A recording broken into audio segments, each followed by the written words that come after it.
Lev Vygotsky's theory is based on several parts, and it's the belief that children learn from social interaction in their own world, surroundings, or culture. And what we see from Vygotsky's theory are several different components put together. The first one is that development drives learning. And in this context, Lev Vygotsky believed that children learn most from their abilities, and they are continuously moving through stages of physical, emotional, and cognitive development. And so the stage or the age that they are in will differ. And so babies will learn through their senses. This is related to Piaget's view. But also, they'll learn from the people around them. Children that are 2 to 5 are going to learn through their perceptions and reactions with people. And so, based on their stage, they will be connecting those experiences and the reactions that they get from their interactions. During the preschool years, children need to move more into the cognitive and social emotional competencies to further their learning in their language, their memory, their focus, their attention. And these basically, these levels of learners will be able to do this because developmentally their minds can now process these tasks. This leads us into the next part of his theory called the zone of proximal development. And this is one of his most famous accomplishments. The zone of proximal development basically states that children's learning needs to go from what they know independently to what they can earn with assistance, and then that becomes their new independent material. Basically, when we think of the zone of proximal development, we think of a ladder, and the child is at the bottom of the ladder, and the skill we want them to master is at the top of the ladder. Now, we know that children can't jump from the bottom of a ladder to the top of the ladder. Instead, we have to give them small activities and partial skills, and each step of the ladder will be an activity or a skill that will get them to the next level. So we're constantly designing our instruction to go from what they know to something new that's just a little bit harder. And when they get on that step, we give them something new that's just a little bit harder. And we get on the next step, and there's something new that's a little bit harder. And before you know it, they're on the top step, and they have mastered some new concept. Then we start back down with that at the bottom of the ladder. And really, that ladder never ends because they're always going one step at a time. This process of working in a child's zone of development, that area where they definitely can get what you're teaching them, requires scaffolding. And scaffolding is that process where we are helping them construct our new skills because we're giving them information that they can take hold of and understand. So scaffolding and the zone of proximal development work together.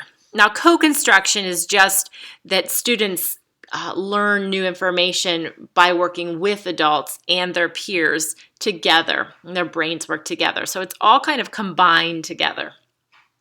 The zone of proximal development and scaffolding are probably the biggest components that we take away from Vygotsky because they make so much sense with our learners, any learner. And that's because it keeps them from getting frustrated. You think about that ladder again.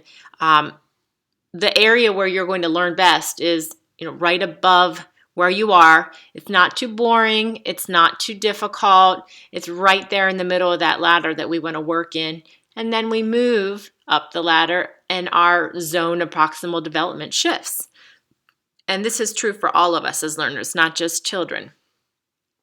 When we look at Vygotsky's works on language, he believes that learning language, speech, and anything to do with our ability to communicate belongs with our connections and interactions with others.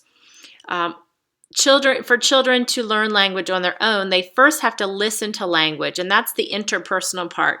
This is where we're seeing the relationship between language and thought that someone else is sharing. So when teachers are basically narrating what they're doing, we even start with babies. They always say it's good to narrate with the baby what you're doing. I'm going to change your diaper right now.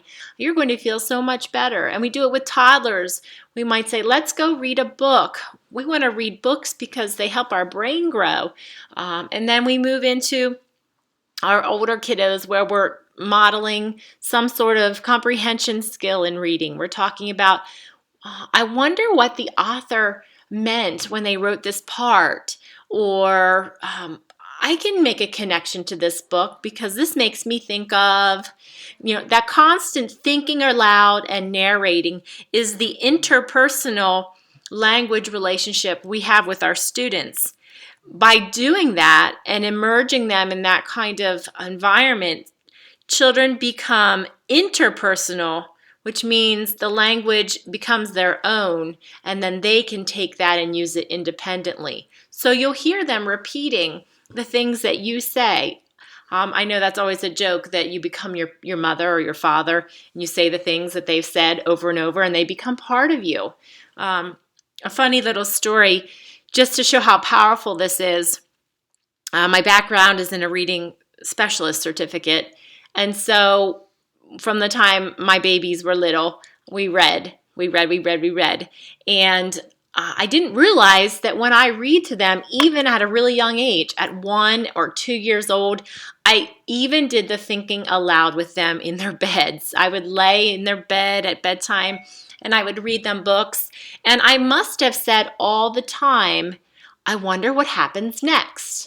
And then we'd turn the page. And I must have said it again. I wonder what happens next. And I must have done this every night when I read to them. Now, I was not aware I was doing this, but it becomes one of those practices as a teacher that we think aloud often, and we bring that to our homes as well.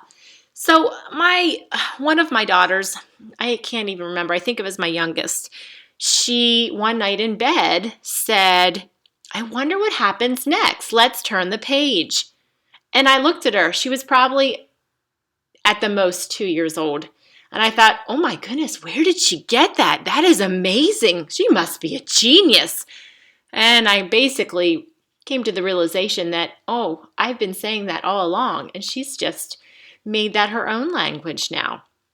That's that shift from interpersonal, where I'm saying it, to intrapersonal, where she now uses it appropriately and understands what it means.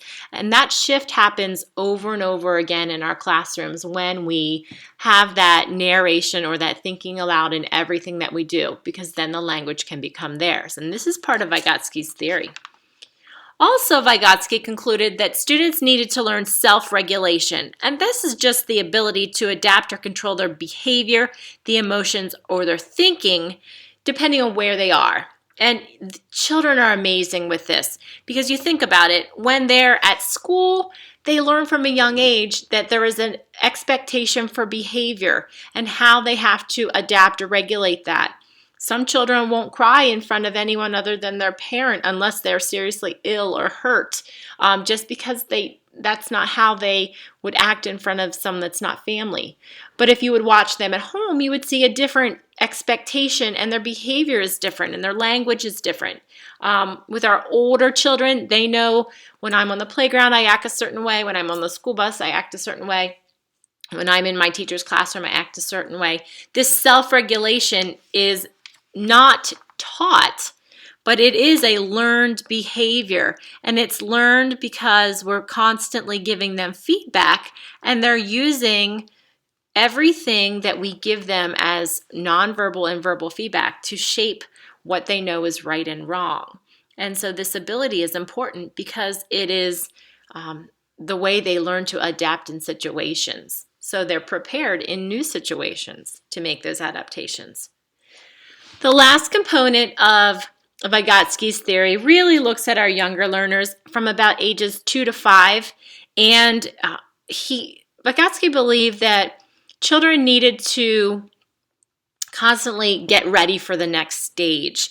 and that by giving younger preschoolers and toddlers pretend play activities where they pretended to be adults, either parents or workers or teachers, that they would learn the language involved with being an older person.